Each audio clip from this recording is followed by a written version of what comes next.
Unicamp, Luiz Estevam de Oliveira Fernandes, nós procuramos uma pesquisa sobre, afinal, qual é a origem dos preconceitos? Entre os muitos preconceitos, selecionamos alguns, porque o livro tinha que terminar em 400 páginas. Senão dava para fazer uma coleção da Barça. Então nós decidimos qual é o mais antigo, o mais estruturante, o melhor de todos para a gente entender o preconceito. É a misoginia, o preconceito com as mulheres. Ah, é o mais antigo? É o mais antigo, é o mais estruturado, é aquele que está nos livros sagrados, que está na tradição, está no vocabulário. Mais do que o de raça, o de pele? Ah, mais, porque já houve momentos em que não havia, por exemplo, comunidades onde não há distinção racial, Verdade. como a japonesa.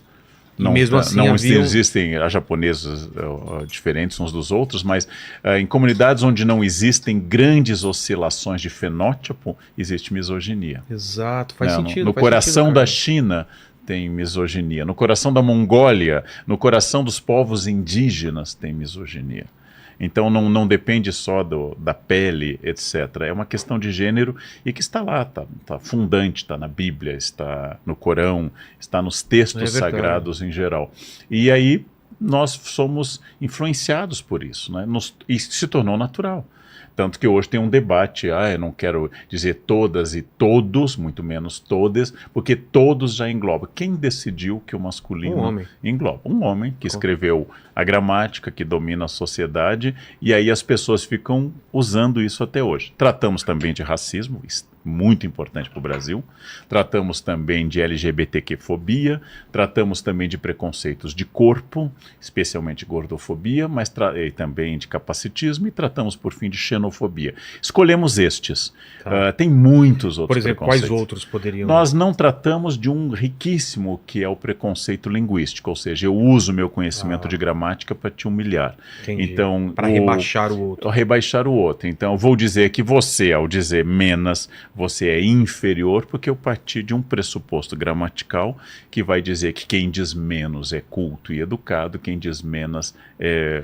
Quando essa pessoa pode ter uma sabedoria, uma história de vida, uma bagagem cultural que...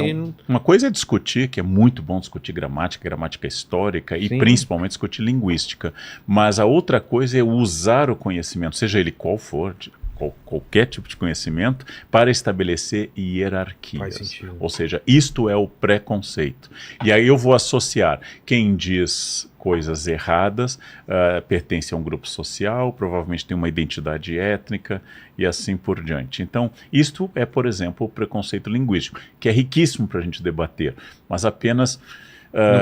os livros têm que terminar em algum momento. Mas vamos falar então de misoginia. Então, ela surge então desde a época do Homem das Cavernas, já tinha esse tipo de... Ele já subjugava a mulher e ela... Como que é? É por causa da força, você acha, que começa tudo isso? Nós temos um debate sobre a pré-história, inclusive o livro traz esse debate, porque antigamente a gente falava assim, que dominou o matriarcado antes da história. É difícil definir isso, porque não temos documentos escritos, mas com certeza a partir do início da história, nós temos discursos, práticas, violências, símbolos sobre o feminino. Quer dizer, como é que os egípcios comemoram uma vitória? Com um imenso símbolo fálico, que é um obelisco. Exato.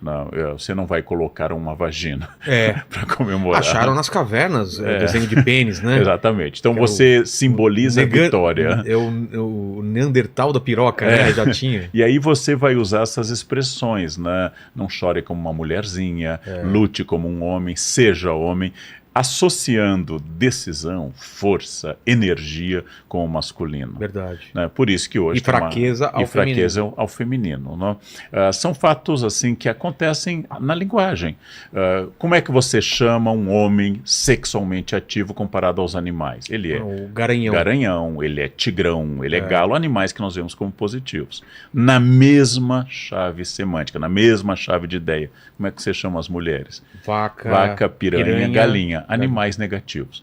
Ou seja, a mulher fazendo a mesma coisa que o homem, ela é negativa.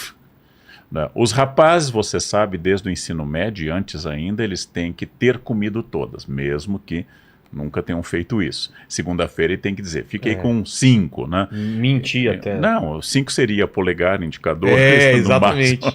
Mas ele tem que dizer isso. Agora a menina que chega e diz... Quando era moleque, os caras contavam cada história que...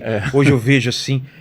Porque eu sou de 70, né? Então a gente era muito mais ingênuo. Cara, nossa, eu bati punheta e pegou no teto. E eu falei, cara, como foi até o teto? Eu me achava assim... Ele poderia estar numa casa de teto baixo também. Exatamente, o teto era muito baixo. E eu acreditava nessas coisas, os caras contavam cada história. Porque cara. isso faz parte de uma narrativa no qual a minha masculinidade depende da função do pênis, Não, depende e até de escala de poder também, né? Exatamente. O que faz mal ao homem, eu não posso demonstrar sentimento, eu não posso demonstrar fragilidade. Os homens são psiquicamente problemáticos, por exemplo, quase sempre com a questão da afetividade. Eu fui professor durante 41 anos, então os rapazes se encontram, eles dão um soquinho. O soquinho quer dizer, é uma forma de carinho, mas é uma medição de masculina, força. é masculina, né? Não me confunda, né? Eu estou lhe dando um soco. As meninas se beijam mais, e os rapazes se dão soquinho e se xingam empurra, mutuamente, né? Os rapazes se insultam mutuamente e assim por diante. Existe uma questão de gênero que é muito estruturante, da língua, das metáforas que a gente usa, de um homem que chega aqui e fala, vai ser assim, assim. Esse é um líder. Esse é um líder. Uma mulher é metida, é seca, é arrogante, na mesma função. Um homem, quando demonstra os sentimentos, nossa, ele é sensível. Uma mulher, ela é desequilibrada. É desequilibrada, é fácil. Quando começou a surgir a psicanálise, Freud estudou com o Dr. Charcot em Paris, e ele caracterizava a histeria como doença feminina. É mesmo? O Dr. Charcot mesmo estudava quando era um nas homem, mulheres. Porque ele estava tendo uma... A histeria era considerada uma doença das mulheres. Então se estudava... E Freud começou sua carreira estudando histeria feminina com o Dr. Charcot. Então essas características da mulher... Isso é recente, né? Muito. O primeiro grande livro de Freud é de 1900. Nós estamos falando do fim do século XIX e início do XX. E toda a nossa história...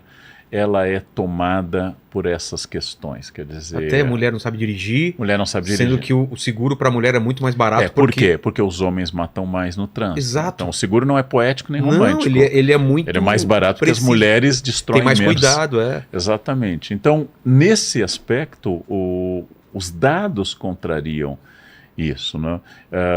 A política, ela é um fato masculino, ela é muito difícil para mulheres. Nosso Supremo Tribunal tem poucas mulheres, para não falar que também tem poucos, ou no momento nenhum negro, e tudo isso significa que nós incorporamos essas coisas, incorporamos que é natural. Mas que por que o masculino... nasce isso? Isso vem de uma necessidade do homem de controlar os mais fracos ou pela força? Como que começa isso? Tem inúmeras explicações. Você deve lembrar que durante muitos anos você lidou com uma pessoa muito mais forte que você, muito mais sábia e muito maior, chamada sua mãe. Exato. Então, desde a infância, você se sentiu diminuído por uma figura que lhe alimentava, sabia as coisas e ao mesmo tempo era mais forte que você.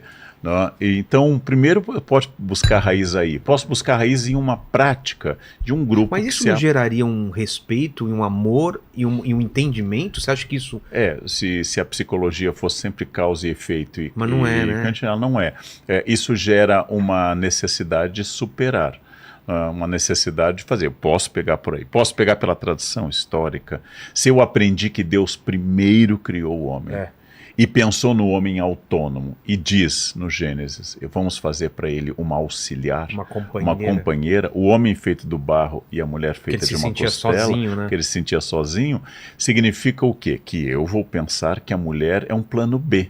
Afinal, o primeiro recall da criação é a criação da mulher. Deus criou tudo, viu que era bom, descansou, e aí disse, tá faltando uma coisa, foi um recall. Exato, um recall. E aí o primeiro recall é a criação de uma mulher, a partir dela. E a praga dada para Eva depois do pecado é parir os filhos na dor. O que é a característica feminina, que é a maternidade, vira uma praga. Você vai parir os filhos na dor. E o homem vai ganhar o pão com o suor do rosto, como se a mulher também não trabalhasse. Verdade. Mulher e homem trabalham, mas o castigo é masculino. Só mulher gera filhos. E esta é uma questão. Verdade. E é tão forte esse preconceito, né? Tão forte, Rogério, que ele atinge outros.